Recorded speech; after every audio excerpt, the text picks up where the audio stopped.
Hi guys, in this video I'm going to show you how to fix not eligible for TikTok accounts. To get started, you want to go ahead and open your TikTok application. Then you want to click on sign up.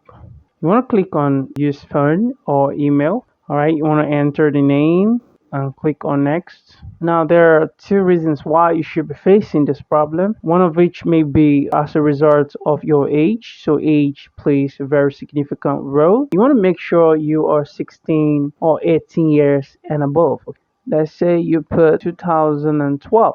Alright, and you click on next. TikTok is going to tell you, hey, sorry, looks like you're not eligible for TikTok, but thanks for checking us out. If you're seeing this is because you are below the age of 16. So what you want to do is to click this question mark sign here, and you want to go to other. They're going to ask you, is your problem resolved? You want to say no, that I need more help. And now they're going to ask you, tell us your feedback, and you're going to click right there and type whatever reasons you are giving them. You have to let them know that you are 16 years and above. And also in this message, you want to make sure you include your email address. That way they'll be able to contact you if they want to give you a reply. Type in your report. You want to go ahead and click on the report button here, and that will send your feedback to them. Guys, this is how to fix not eligible for TikTok accounts. Thanks for watching, and I'll see you in the next video.